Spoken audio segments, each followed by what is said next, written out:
प्रधानमंत्री आज करेंगे मन की बात। कार्यक्रम में अपने विचार करेंगे साझा। पिछले एपिसोड की तरह 105वीं कड़ी का आकाशवाणी और दूरदर्शन के समूचे नेटवर्क पर प्रसारण होगा। पीएम मोदी आज 9 वंदे भारत ट्रेन को रवाना करेंगे। वीडियो कॉन्फ्रेंसिंग के जरिए हरी झंडी दिखाएंगे। हर कनेक्टिविटी में सुधार, रेल यात्रियों को मिलेगी विश्व स्तरीय सुविधाएं। प्रधानमंत्री नरेंद्र मोदी ने दिल्ली में G20 के आयोजन से जुड़ी टीम से की मुलाकात। टीम में शामिल लोगों ने शेयर किया अनुभव। मां को आया था हार्ट अटैक, फिर भी अपनी ड्यूटी करता रहा जवान। तुर्की की फर्स्ट लेडी के साथ तैनात दिल्ली पुलिस की एसआई ने अनुभव किया साझा। कहा तुर्किश में पूछा सवाल तो G20 के ऐप से ट्रांसलेट कर दिया जवाब। वाराणसी में पीएम मोदी ने महिलाओं को दिया नारी शक्ति वंदन अधिनियम पारित होने का श्रेय। कहा नारी नेतृत्व का समर्थन हर कालखंड में हमने साबित किया। पीएम का वाराणसी दौरा। अटल विश्वविद्यालय के छात्रों से मिले पीएम। इंटरनेशनल क्रिकेट स्टेडियम का देखा मॉडल। वाराणसी में किया रोड शो। काशी में पीएम के काफिले में घुसने की कोशिश नाकाम। पीएम से मिलने की कोशिश कर रहा था युवक। समय रहते सुरक्षा कर्मियों ने दबोचा। कनाडा में अमेरिकी राजदूत डेविड कोहेन ने कहा भारत पर आरोप लगाने से पहले ट्रूडो को 5 आइज से मिली खुफिया जानकारी। सबूत नहीं, साझा खुफिया जानकारी का मामला। 5 आइज गठबंधन के देश शेयर करते हैं खुफिया जानकारी। गठबंधन में अमेरिका, ब्रिटेन, ऑस्ट्रेलिया, कनाडा और न्यूजीलैंड। निगरानी आधारित और सिग्नल इंटेलिजेंस होता है शेयर। भारत कनाडा विवाद पर बांग्लादेश के विदेश मंत्री बोले मामले की विस्तृत जानकारी नहीं, लेकिन हमें भारत पर बहुत गर्व है क्योंकि वो अपरिपक्व चीजें नहीं करते। हरदीप सिंह निज्जर धार्मिक व्यक्ति नहीं, आतंकवादी था। सूत्रों का दावा चलाता था आतंकी प्रशिक्षण शिविर, टेररिस्ट को देता था आर्थिक मदद। आतंकी निज्जर पर भारत ने घोषित कर रखा था 10 लाख रुपए का इनाम। सूत्रों के मुताबिक गिरफ्तारी की डर से 1996 में भाग गया था कनाडा।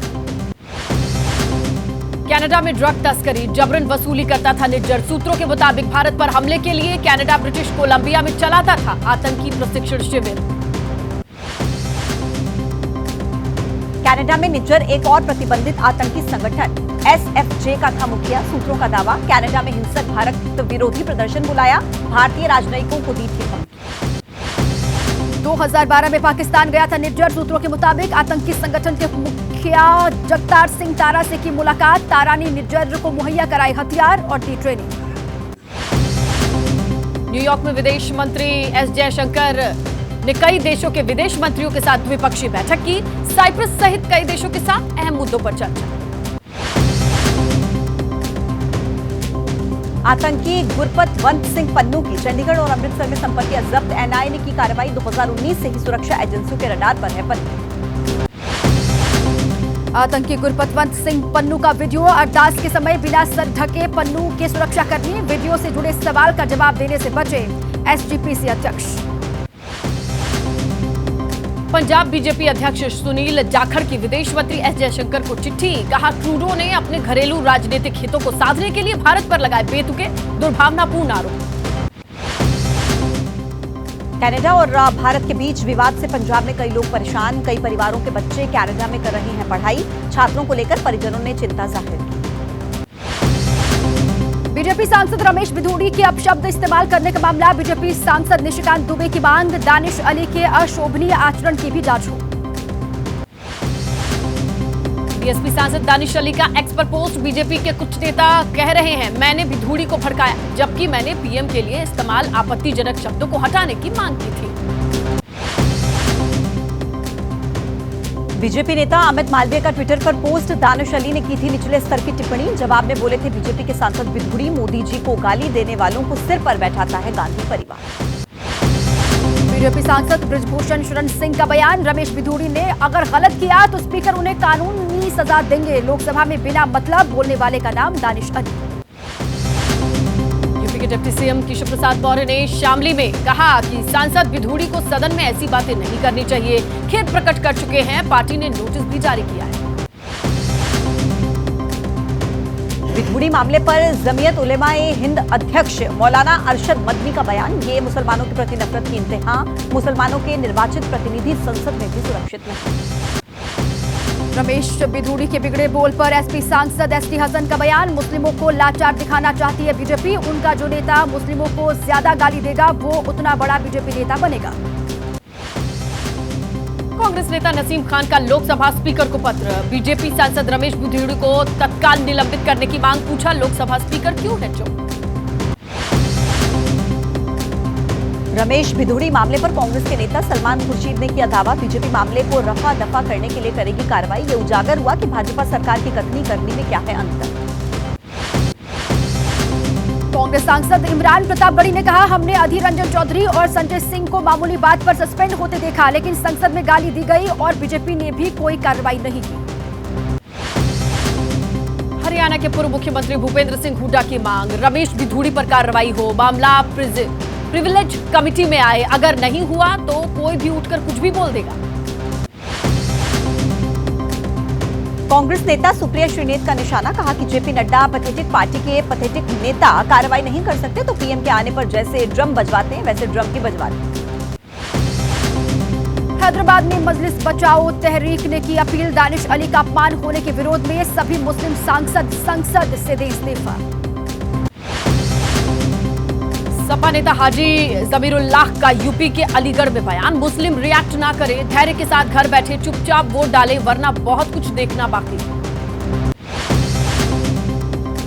टीएमसी के सांसद मौसम नूर की राज्यसभा के चेयरमैन को चिट्ठी। कहा, दर्शक दीर्घा में विशेष सत्र के दौरान कुछ विजिटर कर रहे थे नारेबाजी। 21 सितंबर की यह घटना, मामले में हो कड़ी कार्रवाई।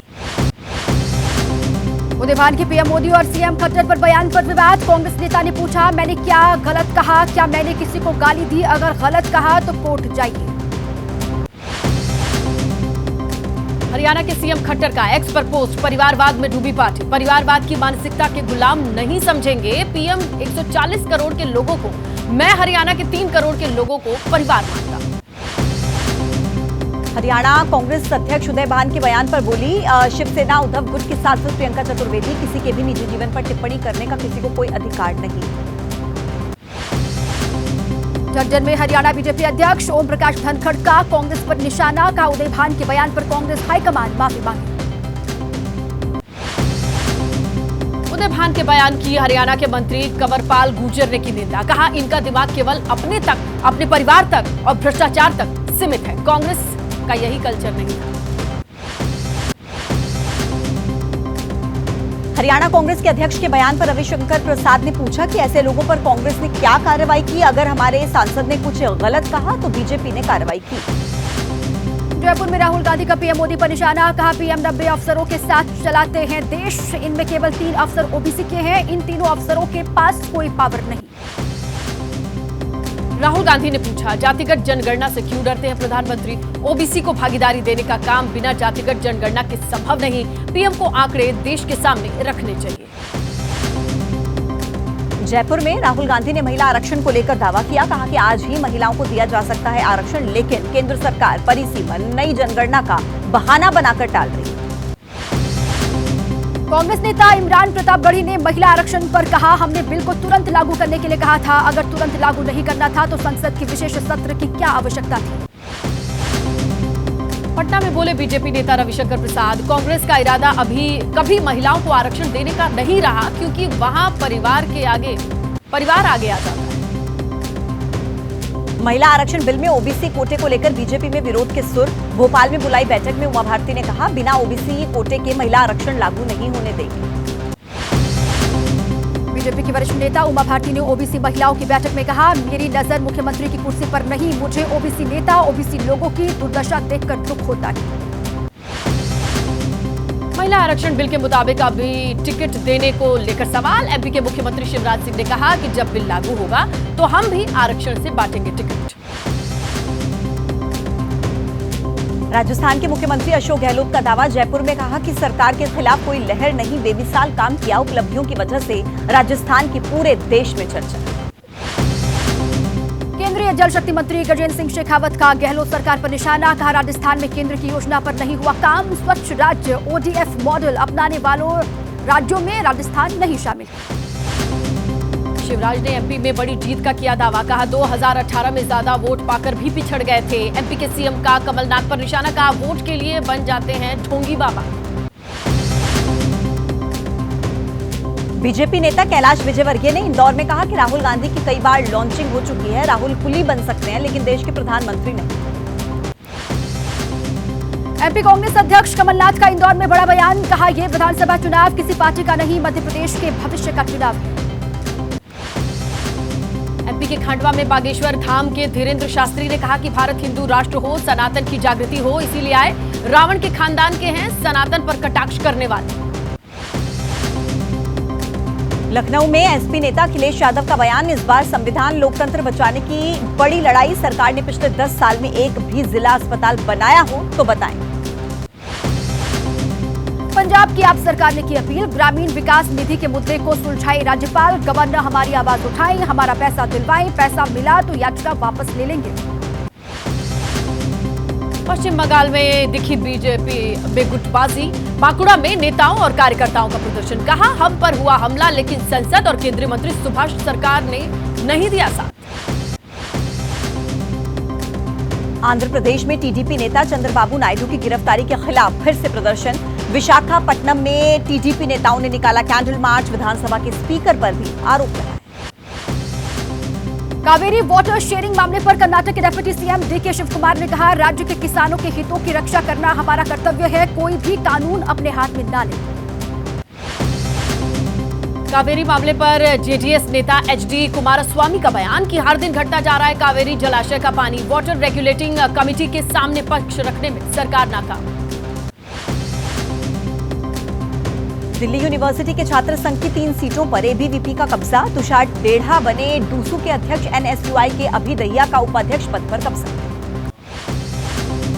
दिल्ली यूनिवर्सिटी के छात्र संघ में उपाध्यक्ष बने एनएसयूआई के अभी दहिया। विजयी प्रत्याशियों ने कांग्रेस सांसद दीपेंद्र हुड्डा से मुलाकात की, दिल्ली पुलिस और प्रशासन का जताया आभार।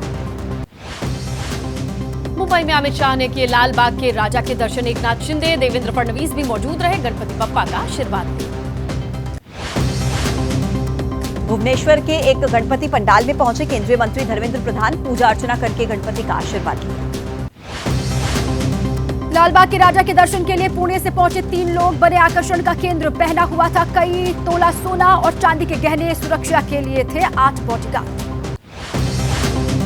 यूपी के मुजफ्फरनगर में 9 साल की बच्ची के साथ दरिंदगी, हाफिज ने किया घिनौनी वारदात को अंजाम दिया। वारदात के बाद आरोपी मदरसे से फरार। यूपी में माफिया अतीक ब्रदर्स का गुर्गा अतीम जफर गिरफ्तार हुआ, पुलिस ने प्रयागराज से गिरफ्तार किया। अतीम जफर ने असद को भगाने में मदद की थी। देश के कई हिस्सों में आज बारिश की आशंका, पश्चिम बंगाल, सिक्किम, बिहार, झारखंड के कुछ हिस्सों में भारी बारिश का अलर्ट, उत्तराखंड में भी हल्की बारिश संभव। नागपुर में भी भारी बारिश से मचा हाहाकार, सड़कों पर खड़ी गाड़ियां, घर, दुकानें सब पानी में डूबी। भारी बरसात की वजह से नागपुर की सड़कें और मोहल्ले बने तालाब, सेना के जवानों ने संभाला मोर्चा, बाढ़ में फंसे लोगों को किया जा रहा है रेस्क्यू। मुख्यमंत्री देवेंद्र फडणवीस का ऐलान, बाढ़ प्रभावित परिवारों को 10-10 हजार का मुआवजा, बड़े प्रतिष्ठानों को 5-5 लाख मिलेंगे। नागपुर में पानी के तेज बहाव में फंसी महिला और एक बच्चा, पुलिस अधिकारी ने अपनी जान जोखिम में डालकर मां और बेटे की जान बचाई। बाढ़ की वजह से अब तक 2 लोगों की मौत की खबर है, रेस्क्यू टीम ने बरामद किया एक और शव, पानी में बह गए 14 जानवर। बिहार के वैशाली में मूसलाधार बारिश से आई बाढ़, नेशनल हाईवे के ऊपर से बह रहा है पानी, इलाके के कई गांव में 500 से ज्यादा घर ऐसे हैं जो पानी में डूबे। बिहार के जमुई में बीच से धंसा पुल, बारिश की वजह से बढ़ा नदी का जलस्तर, 24 गांव की 1.5 लाख आबादी प्रभावित। बिहार के हाजीपुर में भारी बरसात से खुली नगर निगम के दावों की पोल, पानी की निकासी का इंतजाम नहीं होने से शहर हुआ पानी पानी। मध्य प्रदेश के धार में सरदार सरोवर बांध में से मची तबाही, इलाके के कई गांव में आई बाढ़, घर, सड़कें, रिहायशी इमारतें सब पानी में डूबे। राजस्थान में लगातार हो रही बारिश से उफान पर पार्वती नदी, 12 इलाके में नदी की वजह से आई बाढ़, आम जनजीवन प्रभावित। राजस्थान के बारा में पार्वती नदी का रौद्र अवतार, रेस्क्यू टीम ने बचाई 8 लोगों की जान, कुंडी में 3, श्रीपुरा में 2 युवकों का रेस्क्यू किया गया। पश्चिम बंगाल में पानी का कहर, बांकुड़ा में पानी के तेज धार के बीच से ट्रैक्टर निकालने की कोशिश, तेज बहाव की वजह से ट्रैक्टर पलटा। छत्तीसगढ़ के बलौदा बाजार में नदी में गिरा ट्रक, सवार थे महिलाएं और बच्चे, लोगों का रस्सी के सहारे किया गया रेस्क्यू। यूपी के लखीमपुर में खाना बनाते समय सिलेंडर में हुआ धमाका, सिलेंडर में हुए ब्लास्ट से घर में लगी आग, जलने से बाल बाल बचे घर के लोग। गुजरात के वलसाड में हमसफर एक्सप्रेस में लगी आग, मुंबई से अहमदाबाद जा रही थी ट्रेन, सभी यात्रियों को सुरक्षित निकाला गया।